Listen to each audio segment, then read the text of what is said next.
معزز سامعین اکرام، السلام علیکم ورحمۃ اللہ وبرکاتہ۔ آج جس موضوع پہ بات کریں گے وہ ہے کہ جادو کیسے کام کرتا ہے اور قرآن سے اس کا علاج کیسے ہو جاتا ہے۔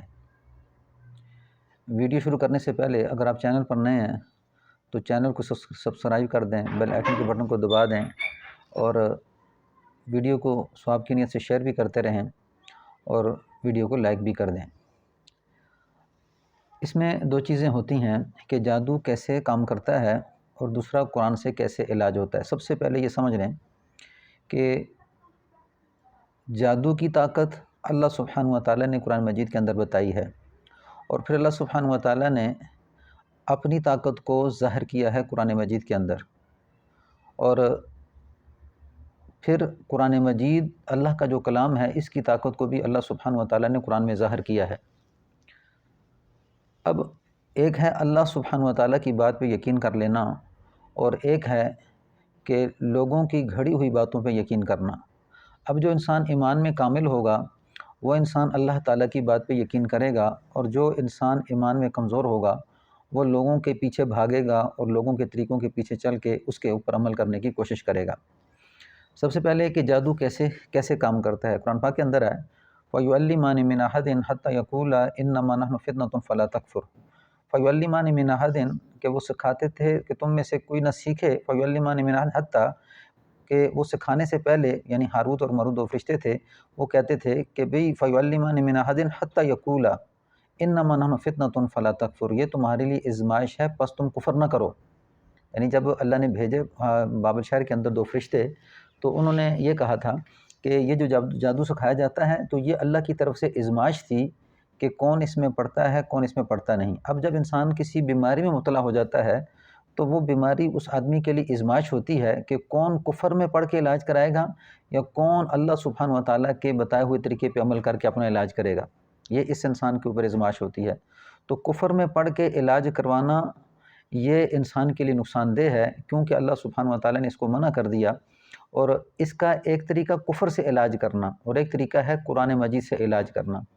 اب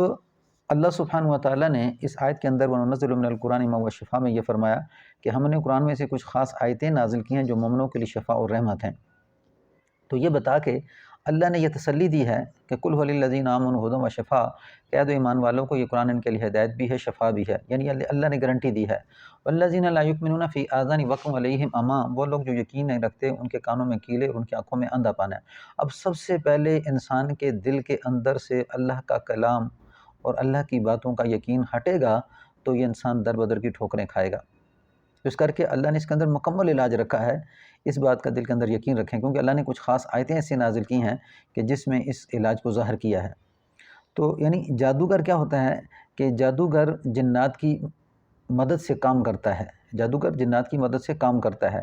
کیا کرتا ہے؟ اس کی پوجا کرتا ہے، عبادت کرتا ہے، شرک کرتا ہے، اور شرک کر کے کیا کرتا ہے؟ پھر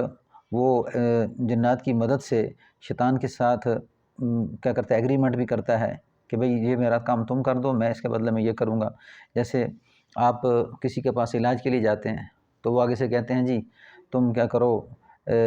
بکرے کی سری لے آؤ، کالے بکرے کی سری لے آؤ۔ تو ایگریمنٹ کیا ہوتا ہے کہ جی وہ بکرے کی سری میں وہاں پھینکوں گا، میرا یہ کام کر دو۔ لیکن اصل میں اگر اللہ چاہیں گے تو ہوتا ہے، ورنہ نہیں۔ اور یہ علاج کا طریقہ منع کیا گیا ہے کہ اس طرح علاج نہیں کرنا۔ جادوگر جنات کی ڈیوٹی لگا دیتا ہے۔ اچھا، پھر جب کسی انسان کے اوپر جن مسلط ہوتا ہے یا جادو مسلط ہوتا ہے تو وہ یکدم نہیں ہو سکتا، کیوں کہ اللہ کے نام کی طاقت ہے، اللہ کے کلمہ لا الہ الا اللہ محمد رسول اللہ کی طاقت ہے کہ اس انسان کے اندر، روح کے اندر وہ جو ذکر کرتا ہے، جیسے وَذَكَرَ اسْمَ رَبِّهِ فَصَلَّى کہ جس نے اللہ کو یاد کیا پس نماز پڑھی، نماز پڑھنے سے، ذکر و اذکار کرنے سے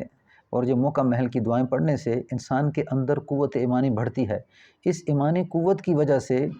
نہ تو جنات اس کے اوپر جلدی جلدی حملہ کر سکتے ہیں اور نہ ہی یکدم جادو اس کے اوپر حملہ کر سکتا ہے۔ لیکن سب سے پہلے وہ کیا ہوتا ہے کہ انسان کو غافل پاتے ہیں۔ جس وقت وہ حملہ کرتے ہیں، جنات یا جادو جب حملہ ہوتا ہے تو وہ اس کو غافل پا کے اس کے اوپر حملہ کرتے ہیں، اور اس کی کچھ وجوہات ہوتی ہیں جس میں جیسے ہی انسان کے اوپر یہ جادو مسلط ہوتا ہے یا جنات، غصے میں آ جانا، اس وقت خطرہ ہوتا ہے کہ اس انسان پہ جن بھی مسلط ہو سکتا ہے اور جادو بھی مسلط ہو سکتا ہے۔ بہت زیادہ شہوت میں آنا، یعنی اللہ کے حکم عدولی کرنا اور خواہشات کے پیچھے لگنا، اس وقت بھی خطرہ ہوتا ہے کہ جادو بھی اس پر مسلط ہو سکتا ہے، اور اسی طرح جنات بھی اس پہ مسلط ہو سکتے ہیں۔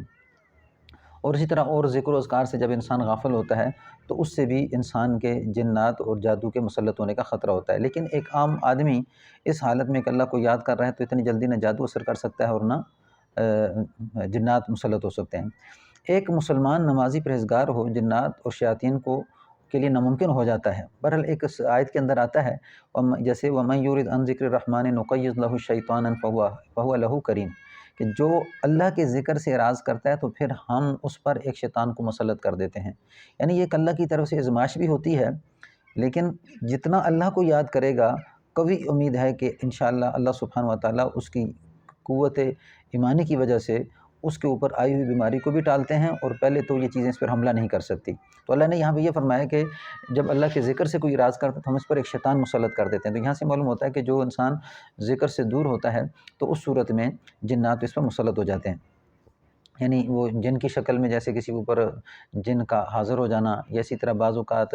جادو کے ذریعے جنات کو انسان پہ مسلط کیا جاتا ہے، تو اس صورت میں ہو سکتا ہے کہ انسان اللہ سے دور ہو۔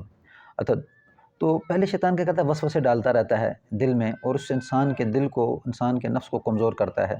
اور پھر جس وقت وہ کمزور ہو جاتا ہے تو پھر اس وقت حملہ کرتا ہے۔ جیسے میں نے بتایا کہ بہت زیادہ غصے کی حالت میں، بہت زیادہ شہوت میں کیا ہو گیا کہ اس کو شہوت پہ لگایا، غصے پہ لگایا، اور اس وقت یہ حملہ کرتا ہے۔ تو پھر اس سے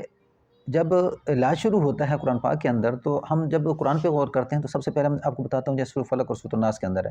تو علاج میں یہ چیزیں چلتی ہیں کہ سورۃ الفلق اور سورۃ الناس کو مریض کے اوپر دم کرنا ہوتا ہے، پھر پڑھنا ہوتا ہے۔ تو جیسے ہی وہ صورتیں چلتی ہیں تو اس میں اندرونی طور پہ آپ ذرا سمجھیں کہ یہ صورت ہے قل اعوذ برب الفلق من شر ما خلق، کہہ دو کہ میں پناہ مانگتا ہوں صبح کے رب کی، من شر ما خلق، اے اللہ ہر اس تکلیف دہ چیز سے جو تو نے پیدا کی۔ اب یہاں پہ یہ بتایا جا رہا ہے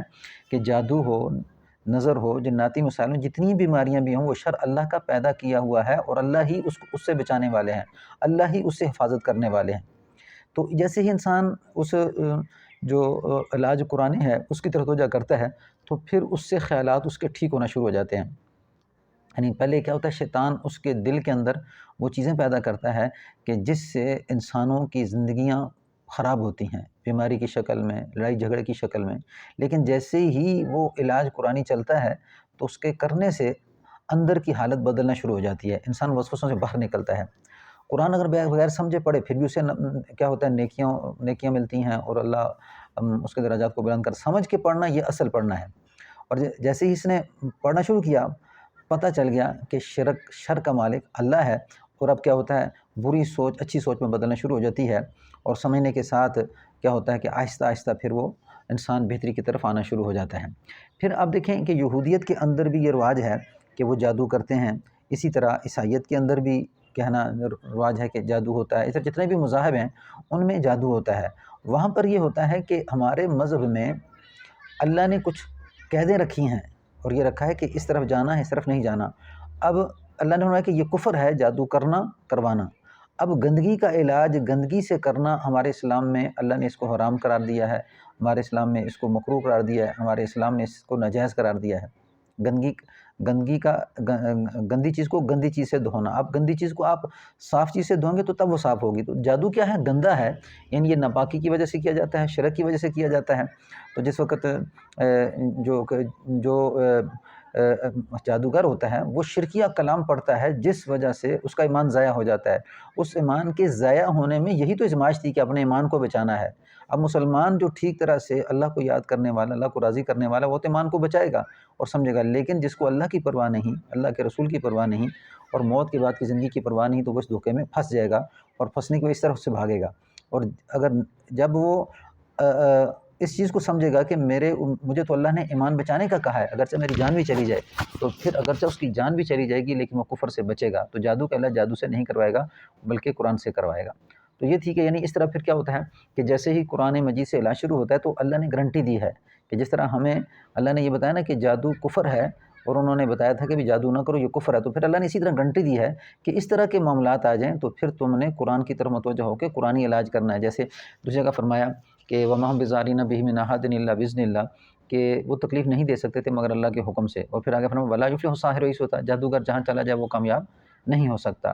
تو یہ اللہ نے گارنٹی دی ہے کہ جادو اتنی بڑی چیز نہیں ہے کہ جس سے انسان کیا ہوگا کہ بہت زیادہ نقصانات میں پھنس جائے گا، بلکہ اس کا علاج قرآن اور حدیث کے اندر بالکل ممکن ہے، اور اللہ سبحانہ و تعالیٰ اسے شفا دے دیتے ہیں۔ اور جو غیر طاقتیں ہیں وہ ڈراتی ہیں ہمیں مختلف حربے استعمال کر کے، لیکن ہمیں اللہ اس بات کی گارنٹی دیتے ہیں کہ بھئی ڈرو نہیں، بلکہ اللہ کی طرف متوجہ ہو کے جو چیز اللہ نے بتائی ہے اس کو کرو گے تو اللہ سبحانہ و تعالیٰ تمہیں شفا نصیب کر دے گا۔ السلام علیکم ورحمۃ اللہ وبرکاتہ۔